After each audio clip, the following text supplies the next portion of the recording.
이재명 대표 무죄 릴레이 서명에 돌입했어요.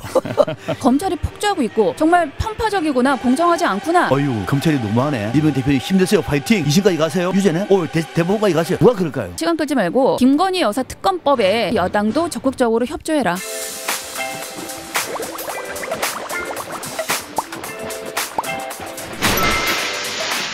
개마소펜 90.7MHz 굿모닝 인천 이도영입니다. 정치 바쁘시죠? 박상병 시사평론가, 김은경 인하대 초빙 교수와 함께하고 있습니다. 평론가님, 아까 잠깐 3부에서 얘기하다 말았는데요. 11월 14일 김건희 여사 특검 관련 표결일 어떻게 예견하십니까?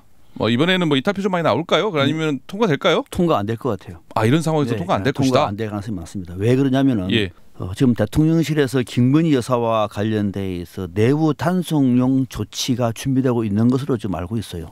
이를테면 이런 겁니다. 특별감찰관, 아까 한동훈 대표가 목소리 높이잖아요. 댓글하고 소식을 들은 거예요. 대통령실에서 지금 준비하고 있고요. 특별감찰관은. 그다음에 김건희 여사의 기자회견이나 또는 성명으로 활동 자제 포함될 겁니다. 아마. 해외 방문 외에는 거의 하지 않는 걸로 방향을 잡고 있는 것 같고, 이 부속실도 조만간에 가동이 됩니다. 가동이 되고, 그다음에 이제 앞으로 절차와 관련해서는 철저하게 공적 제도적으로 하겠다 정도의 얘기를 할 것 같아요. 대통령실에서. 그리고 대통령실의 이른바 김건희 라인은 이번에는 아마 빠질 것 같아요. 왜냐하면 그렇게 돼버리면 인사에 문제가 있으니까 점차적으로 연말 연초에 아마 대규모 정부와 대통령실의 개편이 있을 것 같아요. 그때 자연스럽게 아마 정리하는 걸로 이렇게 방향을 잡고 있는 것 같아요. 그러면은 그 얘기는 뭐냐면은 대통령도 임기 이제 터닝 포인트 아닙니까? 이게 돌지 않습니까? 전환점을 뭔가 혁신해야 할 타이밍에 딱 맞물려 있기 때문에 대통령실이 이거 빼고 하지는 못한다고 하면은 이런 사인을 통해 가지고 국민이 의원들에게 함께하자. 이제 정말로 임기 후반기는 4+1 국정개혁 쇄신 변화를 위해서 내가 모든 걸 다 쏟을 것이다. 김건희 여사 문제 여기서 틀겠다. 검찰 수사는 그때는 해라. 이런 거 정도 메시지이기 때문에 이탈표가 이번에 또 많지 않겠구나라고 하는 생각을 하고 있습니다. 통하지 않을 것이다. 용산에서 전략적일 수 있을 수 있겠습니다만 어쩌다가 이렇게 되면 한동훈 대표 존재감 보여주는 모양새가 되겠네요. 그런데 이제 민주당에서는 특검법을 밀어붙이겠죠. 그럼 한동훈 대표는 국민의 뜻에 따른다고 했기 때문에 한동훈의 국민과 이재명의 국민은 달라요, 아직도. 알겠습니다. 교수님 어떻게 생각하십니까? 네, 저는 좀 생각이 다른데요. 지금 11월 윤석열 대통령의 위기설이 지금 흘러나오는 이유가 지금 14일 김건희 여사 특검법 표결 때문이잖아요. 지금 말씀하신 것처럼 특감을 감찰관을 도입을 하고 제2부속실도 설치하고 김 여사의 행보도 좀 자제하고 이런다고 하더라도 저는 이미 그건 지금 국민의 눈높이에 맞지 않는 대책들이다. 그리고 지금 명태균 씨와 김건희 여사 관련한 지금 의혹이 하루가 다르게 지금 계속 나오고 있거든요. 지금 국민들은 이 정도면 공천 개입, 국정 개입 했다라고 보는 거예요. 그럼 이 정도면은 그걸 윤석열 대통령이 알고도 김 여사의 이 공천과 국정 개입을 두고도 그냥 놔뒀다면 이거는 탄핵 사유까지도 될 수 있는 겁니다. 박근혜 대통령의 탄핵 사유에 비했을 때 보면은 그렇기 때문에 이런 사안에 대해서 특검이 없이 이거 3가지 정도로 김 여사의 문제를 정리한다? 저는 국민 노트피에 맞지 않다. 그리고 한동훈 당대표가 100일 기자회견을 하면서 조금 톤다운된 느낌은 있지만 여전히 이 문제를 해결하지 않고는 저는 이 여당의 지지율을 회복할 수 없다. 다만 조금 기대를 주는 건 한동훈 당대표가 이 김건희 여사 문제만은 그래도 확실하게 해결할 것이다 라는 기대감이 보수층에 아직도 있는 것 같아요. 그래서 윤석열 대통령의 지지율은 20%인데 국민의힘 지지율은 30%가 나왔거든요. 이 10%의 갭 차이는 한동훈 당대표가 이걸 아직도 요구하는 것이다. 김건희 여사 문제 정리해라. 그렇기 때문에 특검에서 8표 이탈표는 저는 전과 다르게 이제는 어렵지 않다. 재결 다시 하겠죠. 그랬을 때 이 무기명 득표의 경우에 8표 이상의 표는 나올 수 있다. 그렇기 때문에 윤석열 대통령의 11월 6기설이 조금 더 고조되는 게 아닌가라는 생각이 듭니다. 교수님은 통과될 것이다라고 보는 거네요. 통과가 된다. 알겠습니다. 민주당 얘기 좀 해볼까요, 이번에? 네. 국민의힘 상황은 좀 살펴봤는데요. 지금 민주당 이재명 대표 역시 11월 달 위기설 얘기가 나오고 있습니다. 1심 선고가 2개나 있는데요. 우리가 여러분 얘기를 했습니다만 평론가님 어떻게 보십니까, 이건? 지금 우리가 이제 11월 위기설에 윤석열 대통령과 이재명 대표를 얘기하고 있는데 한동훈 대표도 사실 빠지면 안 돼요. 방금 특검과 관련해서 한동훈도 위기예요. 만약에 특검법이 통과되면은요, 한동훈은 끝나는 거예요. 그러니까 어쨌거나 그래서 통과되지 않을 거라고 보는 거죠. 것이다 보고 있는 거죠. 이번만큼 단속을 할 것이다. 그 단속할 수 있는 선제 조치를 대통령에서 할 것이다 보고 있고, 진짜 위기는 한동훈은 그냥 위기면 물러나면 돼요. 진짜 위기는 누구냐? 이재명 대표예요. 이재명 대표는 11월 15일 날 하고 25일 날 2개 큰 재판을 앞두고 있습니다. 예. 여기서 앞서 정성호 의원이 얘기한 게 있죠. 예. 만약에 중형이 나오면은 네. 여론이 흔들리지 않을까요? 당원이 흔들리지 않을까요? 흔들리는 거죠, 당연히. 그리고 1심에서 중형이 나올 때 그 중형의 내용이 국민들이 볼 때 깜짝 놀랄 문제라고 하면은 당장 당 안에서는 플랜 B 얘기 나와요. 왜? 여론이 빠지기 때문에. 그래서 윤 대통령은 위기라고 하더라도 임기가 보장되어 있습니다. 법률 위반만 아니면은 버틸 수 있어요. 대통령은 앞으로 2년 반 동안에는 예. 한동훈 대표는 뭐 위기라고 하면 바꾸면 돼요. 이재명 대표는 대선 주자 1순위예요. 여기서 만약 유죄가 나와서 민심이 빠져버리면은 진짜 위기는 이재명 대표 위기인 거죠. 그러다 보니까는 최측근 좌장인 한 의원께서 아까 말씀드린 것처럼 국민들에게 호소하고 있는 거거든요. 흔들리지 않게 좀 제발 좀 도와달라. 최근에 보니까 이재명 대표가 이재명 대표 무죄 릴레이 서명에 돌입했어요. 이게 웃자고 하는 건지 예. 이재명 대표 무죄 릴레이 서명 누가? 민주당 국회의원들이. 이 국회의원들이 지금 이렇게 동원되고 있어요.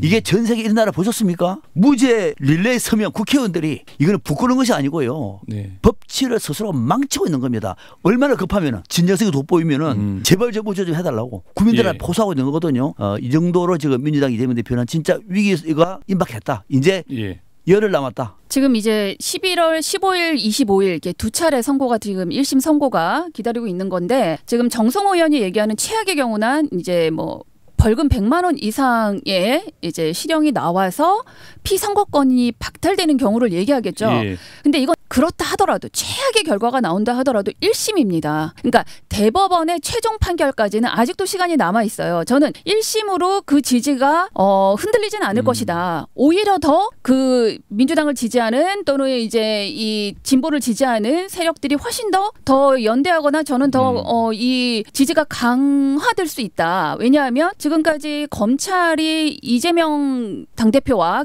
김혜경 여사에 대한 이 수사나 이 과정들을 국민들이 다 봐왔습니다. 지나친 거죠. 그래서 이렇게까지 했는데 예를 들면 실형이 나오더라도 100만 원 이하가 나오거나 아니면은 실형이 나온다 하더라도 이 부분에 대해서 김건희 여사와 비교했을 때 이거는 사실 이렇게 형을 받을 만한 것도 아니라고 판단을 국민들이 나올 수도 있어요. 그래서 저는 예. 오히려 민주당의 지지 기반은 더 견고해질 것이다. 예, 이 선거가 나온 뒤에. 예, 어떤 결과든 간에. 사실 이게 벌금 나오기가 어려운 게 그냥 무죄가 나오면 무죄 나왔지 아니면 중형이겠지 뭐 벌금 나올 확률 높지. 선거법이니까 있습니다. 저기 위증교사 문제 같은 경우는 11월 15일은 선거법 위반이고요. 예. 25일은 위증교사예요. 예. 그러니까 선거법 위반은 100만 원 이상이 나오면은 당선 무효가 되는 거거든요. 이거는 그래도 징역을 2년 구형했는데 그러니까요. 무죄 나오면 무죄 나오고 중형 나오지 그게 벌금은 너무 좀 심한 거 아니에요? 그러니까 아니요. 벌금이 뭐 200만, 300만 원 넣을 수 있습니다. 그런 경우 검사의 많아요. 구형 2년, 3년이 사실 너무 과도한 거죠. 최대로 준 거잖아요. 최대 준 거예요. 예. 그러니까 최대 줬기 때문에 법원에서는 벌금 200만 원 넣을 수 있는 거죠. 예. 이렇게 돼버리면은 그러니까 지금 우리 김웅영 교수님은 3심까지 대법원까지 무죄 추정의 원칙을 지금 강조하고 있는데 예. 맞아요. 그 맞죠? 무죄 추정이죠. 아니 살인자도 대법원 판결 전까지는 무죄 추정이에요. 그렇죠. 그거는 법이고요. 법의 문제고 이재명 대표는 정치 공간에서 볼 줄 알아야 돼요. 법 보다가 망한 경우 많습니다. 정치 공간에서는 어떨 것인가 알아봐야 돼요. 지금 대통령 선거가 2년 반 남았고 1년 반 정도 지방선거 남았습니다. 당선 무효형이 나왔어요. 예. 또 재판 이유만 있는 것도 아니고 25일에는 대달 25일에는 또 위증거사였습니다. 또 다음 때는 또 있습니다. 큰 재판이 4개가 지금 있어요. 예. 뭐 대장동 등등 해가지고 대북 송금까지 해가지고 유죄가 나올 때 국민들이 김웅인 교수님 말씀하신 것처럼 정서 의원처럼 어유 검찰이 너무하네. 이재명 대표님 힘내세요. 파이팅. 2심까지 가세요. 유죄네. 대법원까지 가세요. 누가 그럴까요? 그렇지 않아요. 법은 법의 문제고 이 정도 되면은 이재명 대표 본인이 결단해야 돼요. 이래서는 대통령 선거에서 중도층 민심을 얻지 못하겠구나. 예. 1심, 2심에서 중대 범죄자를 대한민국이 대통령이 뽑겠습니까? 상식적으로. 그러니까 이럴 때는 당내부터 흔들린 거고 당내가 흔들리면은 국민들도 이제 빠지는 거예요. 그러면 이제 당내에서 이른바 비주류 쪽에서는 플랜 B 작업이 가시화될 것이고 그 흐름이 나오면은 이재명 대표가 끝까지 저는 대법원까지 무죄입니다. 혼자 해본들 국민들이 맞아 무죄인데 그 법원에 가서 판결 받고 대통령 후보는 안 돼 그러면은 예. 이럴 수밖에 없는 거예요. 아까 평론가님 교수님이 이게 검찰이 너무 좀 심하게 한다 했는데 여당에서는 뭐 의회 정치 사법 시스템을 훼손하고 있다라는 주장을 하고 있잖아요. 그런 지적에 대해서 어떻게 보십니까? 사법 시스템을 훼손한다고 누가요? 예. 이재명 대표가요? 예. 네. 이재명 대표가 사법 시스템을 했어. 그거는 방금 말씀하신 것처럼 저는 봐보세요. 이재명 대표 무죄 릴레이 서명 민주당 의원들 진짜 할 일 없어요. 그죠? 제1당의 대표 의원들이 대표 무죄 릴레이 서명에 돌입합니다. 법원을 압박하게 하겠다는 거예요. 이러면서 민주주의를 얘기해요. 예. 전 세계 선진국 중에서 이런 나라가 없습니다. 또 하나. 이재명 대표 무죄 판결 촉구 100만 명 탄원 서명. 이런 나라 보셨습니까? 무죄 판결을 촉구하는 건 아니 법원이 국민들의 서명을 보고 무죄 판결하면 그게 법원입니까 그게? 이거를 지금 민주당이 지금 왜 그럴까요 이걸? 왜 이렇게 무리수를 쓰냐? 겁나니까. 불안해서? 불안하니까 또 이렇게 더 가능성이 많으니까 이를 통해 가지고 우리 김웅 교수 말씀하신 것처럼 대법원까지 가자. 대법원까지 이런 어떤 심사를 가지고 있는데요. 국민들은 그게 바보가 아닙니다. 1심에서 유죄가 나오고 중건제 나오면은 그걸 끝나는 거예요. 정치적으로는 법원 괜찮아요. 법원. 3심까지는 갈 수 있어요. 특히 대통령 선거는 불가능합니다. 네. 그 작년 9월에 구속심사에서 그 영장이 반려됐던 부분들을 한번 생각해 보면 그 당시 죄가 없다라고 재판부에서 얘기해 준 거 아닙니다. 구속하지 않겠다. 그래서 재판을 받는 거죠. 그런데도 많은 국민들이 그렇지. 왜 죄가 없는 사람을 구속까지 시켜서 이렇게 재판을 받게 하느냐에 대한 저는 좀 검찰에 대한 반발 여론이 좀 있었다. 그래서 오히려 작년 9월부터 훨씬 더 이재명 대표의 민주당 내에서 입지뿐만 아니라 국민들의 지지율도 훨씬 좀 올라간 그런 사례가 있거든요. 저는 이번 1심이야말로 어떤 결과가 나오든 이건 국민들이 검찰의 폭주다. 어떻게 선거법 위반에 2년을 구형하고 위중교사에 3년 최대형을 구형합니까? 구형 자체가 검찰이 폭주하고 있고 이 검찰이 정말 편파적이구나 공정하지 않구나라는 것을 저는 이재명 대표와 김혜경 여사 이 재판권으로 구형이나 이런 것들을 보면서 국민들이 더 많이 느꼈을 것이다. 이렇게 정말 검찰이 막무가내구나. 정말 검찰 대통령이 이렇게까지 목리를 부리고 정치를 하고 있는 거며 또 검찰을 뒤흔들고 있는 것도 지금 윤석열 대통령 아니겠습니까? 저는 이런 상황에서 저는 재판부가 공정하게 이 1심 판결을 내리겠지만 결과가 어떻든 간에 이재명 대표가 사법 시스템을 흔드는 것이 아니라 오히려 지금 검찰이 오히려 이 폭주를 통해서 이 공정해야 되는 사법 시스템을 흔들고 있다라고 저는 보입니다. 그거는 정말 아닌 게 검찰은 때릴 수 있어요. 검찰은 과도하다. 법원은 지금 이게 법원 때 하는 거예요. 법원에 대한민국은 입법, 사법, 행정이 분리되어 있는 상권 분리 국가입니다. 국회의원들이 법원한테 지금 하고 있는 거예요. 검찰 하는 거 아니에요. 이것이 사법 시스템에 흔든 것이 아니면 앞으로 그러면 정치인들 다 법원에 의해서 검찰에 구속이 되면은 다 이렇게 서명하죠. 다 온 나라가 서명하면 되겠네 그냥. 이걸 갖다가 민주당에서 잘하는 거다. 사법 시스템을 흔드는 것이 아니라고 얘기하면 그거는 저는 과도한 주장이라고 생각합니다. 이게 의사 표현을 하는 거죠. 억울한 부분에 대해서 의사 표현을 하는 거고. 서명하는 것이 의사 표현입니까? 저는 판결은 재판부가 그건 공정하게 해야 되는 문제인 겁니다. 이런 분위기나 여론에 흔들릴 일이 아니라. 어쨌거나 두 분의 의견은 의회 정치와 사법 시스템을 훼손한다. 박성 평론가님 말씀이시고요. 교수님은 그건 아니다. 여기서는 표면에 불과하다. 이런 얘기인 것 같은데요. 또 하나가 아까 플랜 B 얘기 잠깐 하셨잖아요. 아까 지금 아까 정성훈 의원 얘기도 그렇고 불안해하는 상황이 만약에 그게 현실화된다면 민주당 플랜 B 포스트 이재명 준비해야 되는 거 아니겠습니까? 준비해야죠. 준비하는 것이 지금 겁나니까 정성호 의원이 플랜 B를 없다고 단언하는 거예요. 플랜 B는 없다. 본인은 없겠지 당연히. 또 반대로 들으면 그건 해야 된다는 얘기도 들리네요. 할 수밖에 없어요. 할 수밖에 없는 거네요. 그래서 지금 플랜 B에 이른바 양김, 삼김 얘기가 나오고 있는 건데 김동연, 김부겸 이런 사람들 얘기 나오는데 그러니까 다음 정권은 교체될 가능성이 높아요. 민주당에서 괜찮은 인물을 넣으면 정권 교체됩니다. 굳이 이재명이 아니라도 저는 김동연도 괜찮고요. 김부겸도 훌륭한 인물입니다. 되는데 중요한 건 누가 되느냐의 문제가 아니라 이재명 대표가 이런 식으로 해가지고 사법부를 압박하고 검찰을 때리는 건 이해한다고 하지 않습니까? 검찰 오버하는 게 한두 개가 아니에요. 사법부를 한테 그건 지켜봐야 할 문제지. 의원들이 나서가지고 이재명 대표 무죄 릴레이 서명 돌입하는 나라가 어디 있으며 국민들 앞에서 무죄 판결 촉구 100만 명 탄원 서명하는 나라가 어디 있습니까? 이러면서도 이걸 대한민국 민주주의의 근간을 훼손하지 않는다고 얘기하면은 대한민국 사법 정치가 없는 거죠. 그래서 이재명 대표야말로 11월에 진짜 위기다. 진짜 위기다.